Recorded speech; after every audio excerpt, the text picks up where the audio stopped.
Welcome to For Belysning.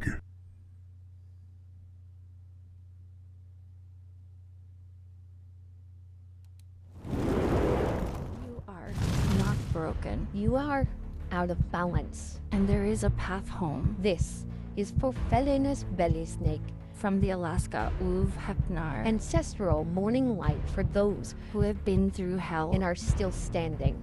This nonprofit has a sliding scale guidance At akoutlaw.org/guidance. for felonious belly snake. Begins now. Every day, someone's little girl, daughter, sister, girlfriend, fiance, wife, cousin, mother, auntie, grandmother, great grandmother, elder disappears, shattering a family, a community, the world. There is something we can all do. Remember them.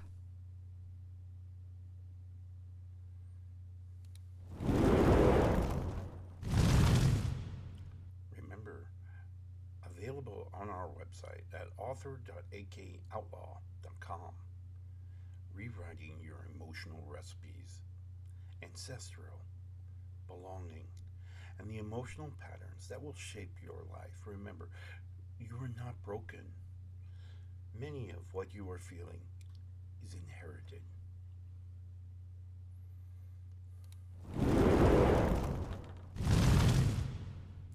Good morning. Happy Thursday to you. Today we talk about the elk's breath. We're going to talk about it in probably a very different way than what you may have heard before. Before I get started, as always, I want to give a huge shout out and a thank you to KWWP Radio. KWWP.org is a nonprofit radio station brought to you to help you connect with your culture and that music and certainly talks like this available to help us reconnect with our ancestors and our culture. So critical to our mental health. I also want to give a huge shout out to New Reality TV, newrealitytv.com, a streaming channel dedicated to a plethora of spiritual perspectives that provide a deeper meaning for many different ways of looking at our spirituality. So a wonderful collection of, like I said, spiritual travels that can help each and every one of us find something that resonates deep within us and help us to reestablish those steps. Today, as we embrace Thor, known for strength, we speak also of the elk. And here in Alaska, of course, that also means the moose. Powerful animals, large, whose recognition of its place in the world is very obvious for those of us who have ever witnessed these beautiful, majestic animals as they make their way through sometimes modern day Alaskan traffic, and certainly many other places, backyards, front yards, small streets, and whatnot. But they understand that while things may be different than their ancestors, challenged, other wild animals, predators for sure, things of the modern world are different. They've changed. They're now walking down streets and having to navigate through backyards and front yards. Yet their role within this new changed world is the same. They exist. They exist to eat and love and share. they exist within themselves, not in relations to those things around them. They recognize their independence of the environment in which they are in. This is very critical for us as modern humans. There is change going on all around us. There's change in traffic patterns, there's change in people, there's change in employment, environments. There's all types of changes. And one of the things that we could recognize is our independence of that. Our independence in that changed environment, manipulating us in a way at which we do not wish to be manipulated. I think the elk or moose is an excellent example of this, as they still walk their paths, whether it's paved, groomed, mowed, or not. To them, it really doesn't matter. The change is external. It's not internal to them. They're able to maintain that which is their authentic self. You'll never see a moose, as an example, acting like a human. They'll never check your mail for you. They'll never drive a car, even a big one. They'll never do some of the things that modern society now pushes for. They won't mow your lawn. They won't clean the gutters. These things are occurring external to the animal, and they recognize that. The same thing could be said for us. As the environment changes around us,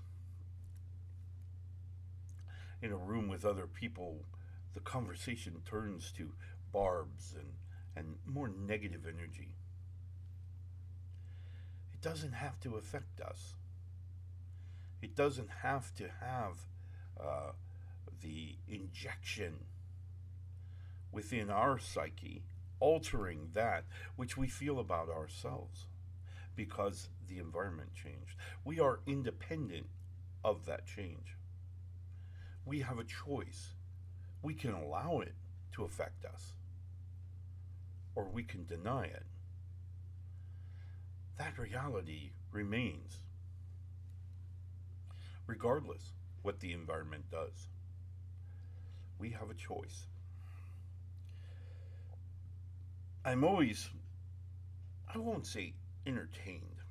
That would probably be a bad way of saying it.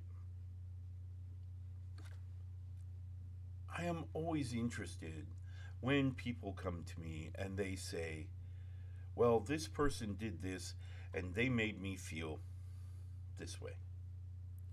I say to them, why are you giving them rent, free rent, in your mind?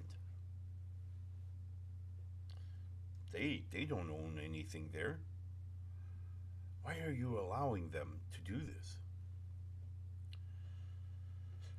Of course, we rationalize it and we say, well, because I had this experience in my past where the similar thing happened, and so, my imagination kind of said that that's really what they mean when they don't.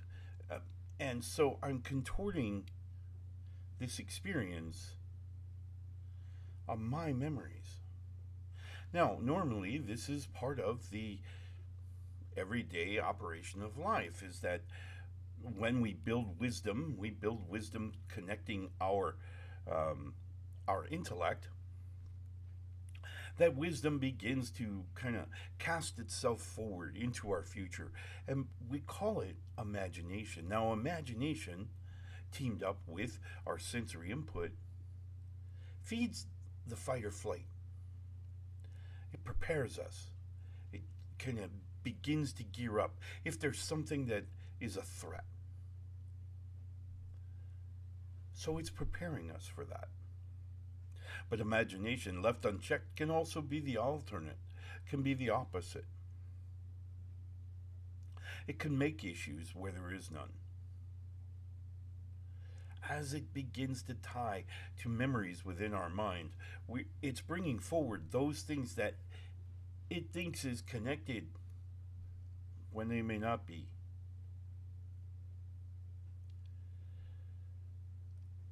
Whenever I see on television or even in real life, and I'm out somewhere and I'm speaking with somebody, and this person is watching these other people and they're really intently, and I say to them, why are you watching those people? Well, they're talking about me.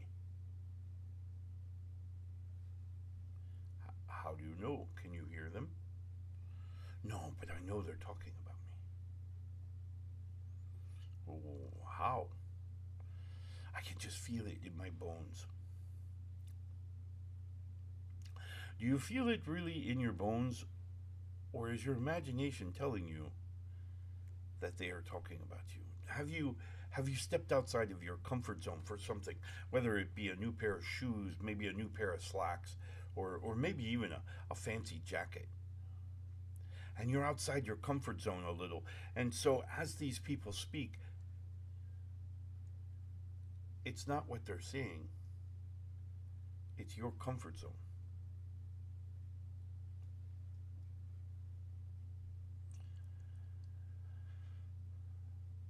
When I feel that I am outside my comfort zone,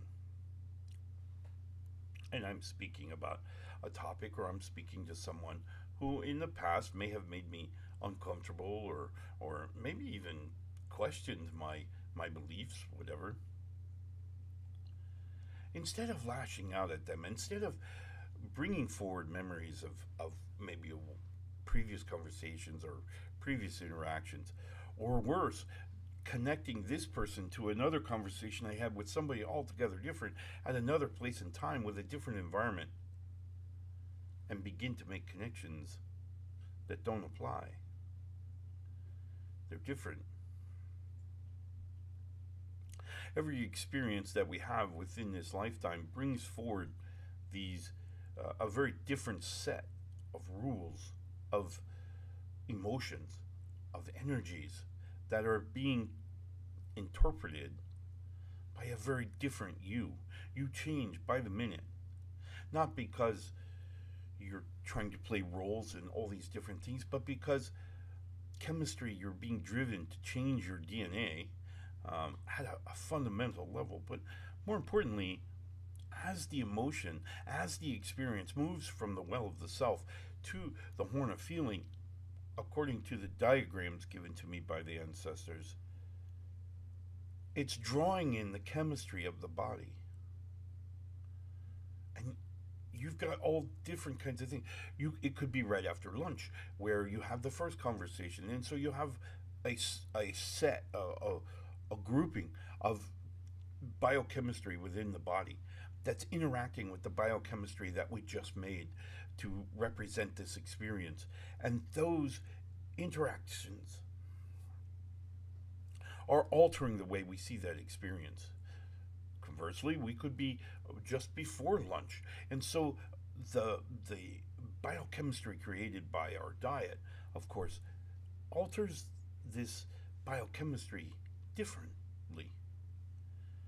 It changes. One night we could be having a wonderful speaking engagement with an individual and be talking about whatever. The next night we could have the same conversation, yet we've introduced maybe a drink. Maybe we've had one drink of alcohol. That's changing the biochemistry within the body, thereby changing the interpretation of the experience.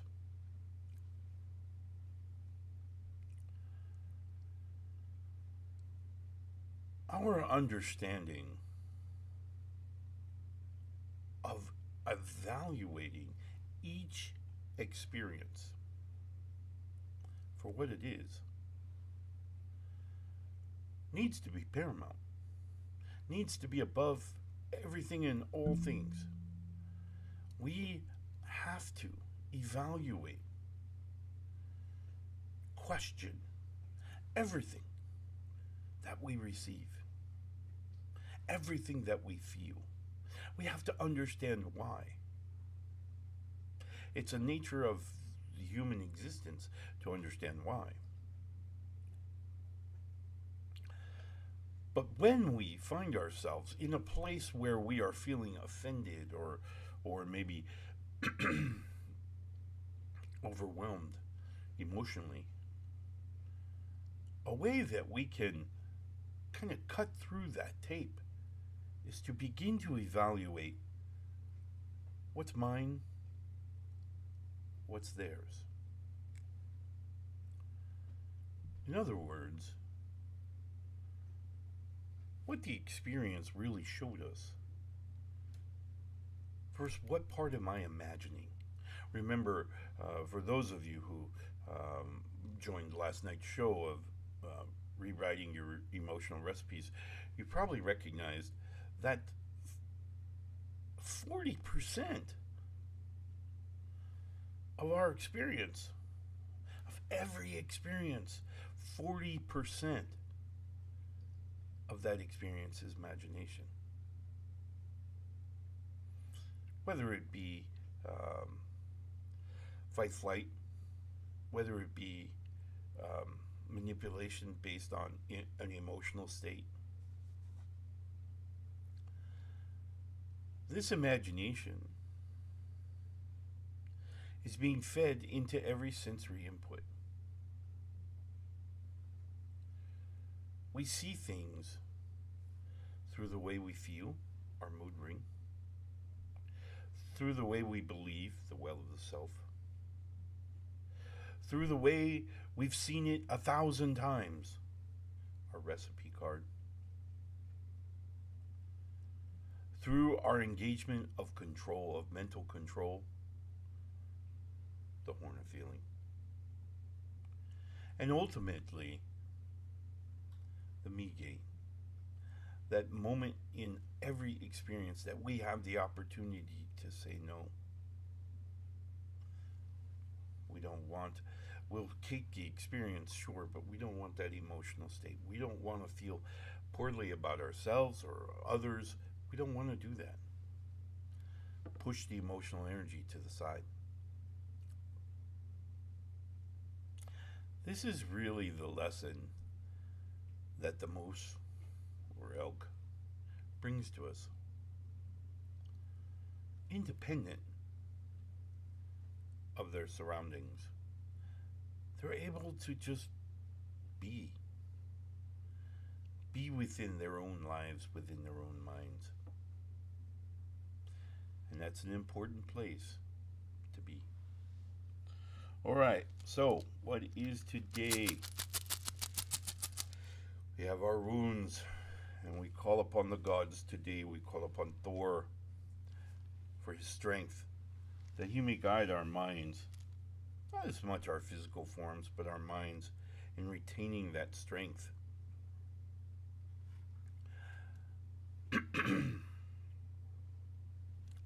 Today, our rune, Othala. Othala. Othala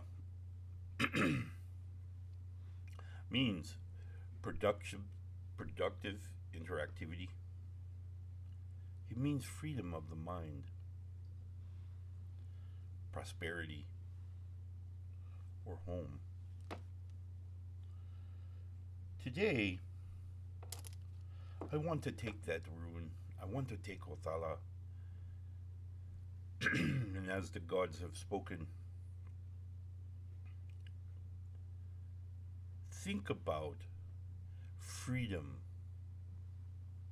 from that around you. Think about independent thought, feelings. Remembering that no one else can control this. You get to be in charge. As equally important is you get to control your heart as well. You get to control what you feel, how you interpret things, what things mean to you,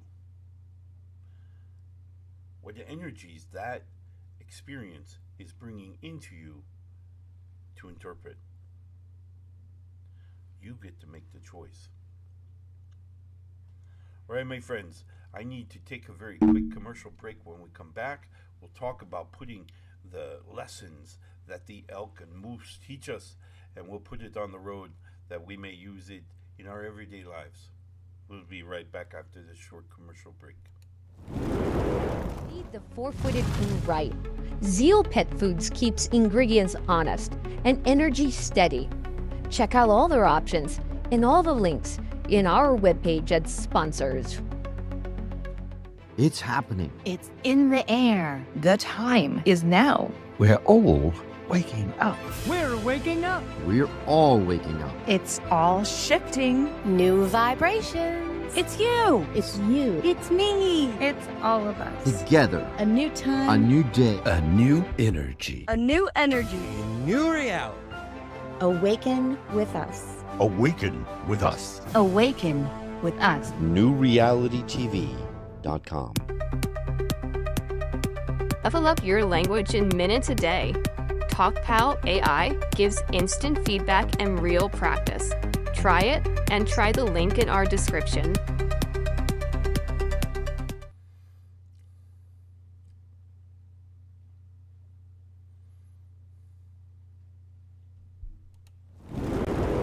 These words are stirring something heavy in you. You don't have to carry it alone. Sliding scale spiritual guidance with sessions outside normal business hours is available through the akoutlaw. Visit akoutfhednar.org/guidance to book a free discovery session.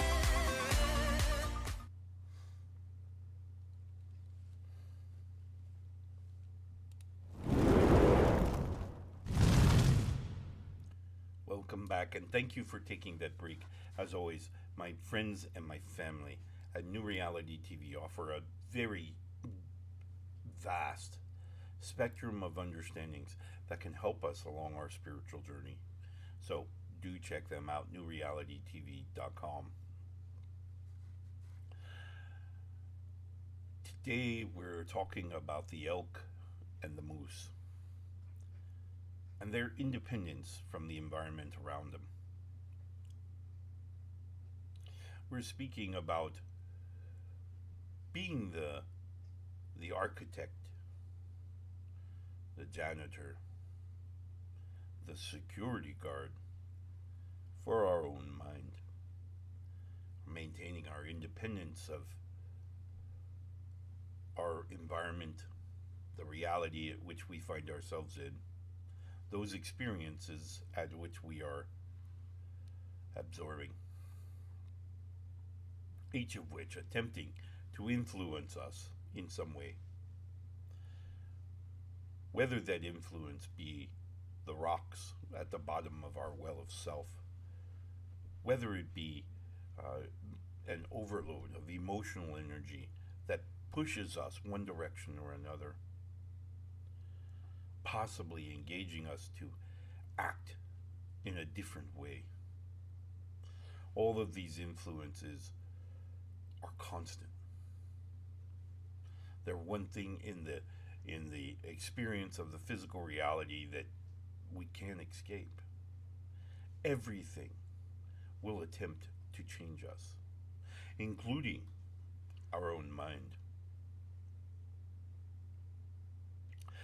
Being more conscious about what we're allowing in is a first step in helping us to now actively manage our feelings, our thoughts, and those belief systems that we subscribe to. So, our first lesson, as always, is intrinsic reflection, looking inside, not outside.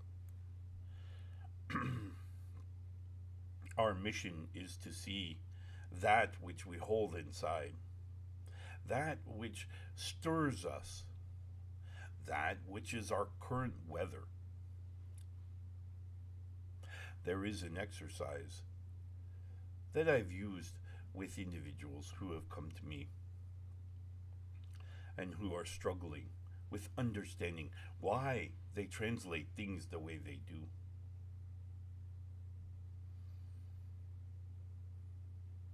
I tell them, what is your weather today? What is your weather? Not the weather out here. What is your weather? One of the greatest things we have here in Alaska is, of course, Denali, the Great One.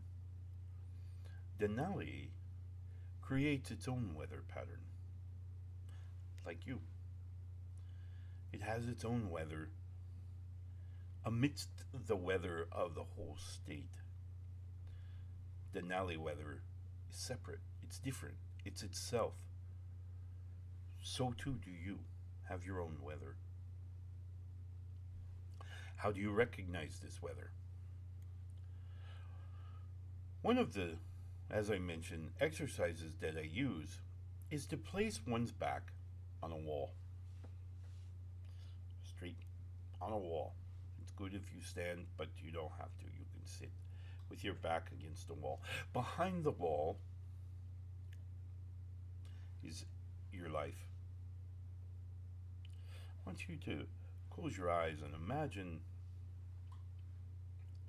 all of the history, all of your past, everything that's happened up till this moment, everything is behind that wall. I want you to imagine that. So currently, nothing of that is touching you.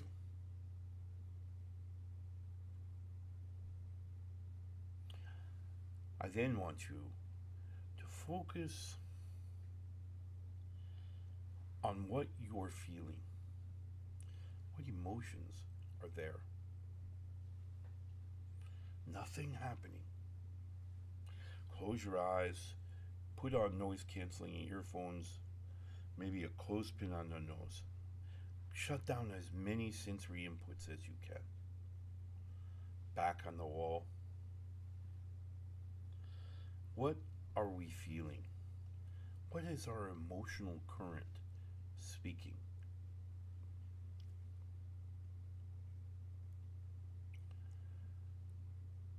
Why? Why do we allow this emotion to exist? Some emotions are important. Maybe grief, maybe sadness, maybe joy, maybe contentment. These are all emotional states that serve a purpose, that have value. But we have to know why. Why are they there? Evaluating our emotional state, we can work backwards and discover the event that got us here. We can then begin to design our life around that event. So it's a matter of determining what your emotional weather is right now, independent of everything going on around you, like the moose, like the elk. We're separating us from it. What is our weather? Denali, the Great One, gives us this wonderful, real world example of our own weather. What does that look like for you? And why? Then, as we begin to address these factors, we can begin to see how changing our perspective changes our weather. Our weather being changed changes the interaction between our weather and that weather. It becomes easier. My friends, I wish you the very best Thor's Day today, embracing the strength of Thor and the independence of the elk. I look forward to seeing you again tomorrow, where we will speak of Freya and her wonderful example, role model, if you will, of managing energy throughout the universe, as she was the goddess of love and war. I pray you have a wonderful Thor's Day. We will see you again tomorrow. Love and light, my friends.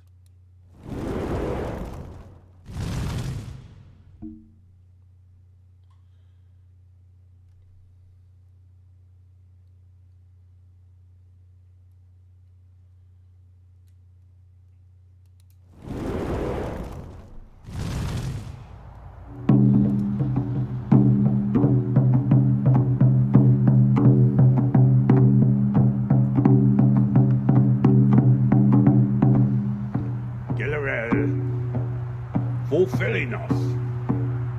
Una. Hjälp oss med. Magnify. Tu för og. Kaliot.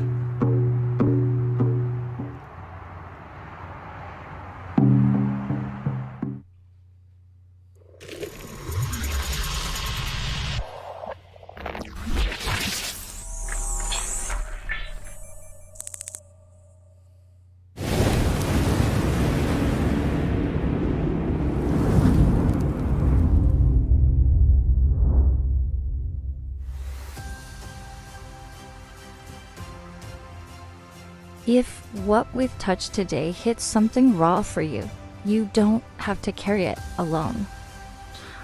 We offer a sliding scale spiritual guidance with sessions outside normal business hours. Visit akoutlaw.org/guidance to book a free discovery session.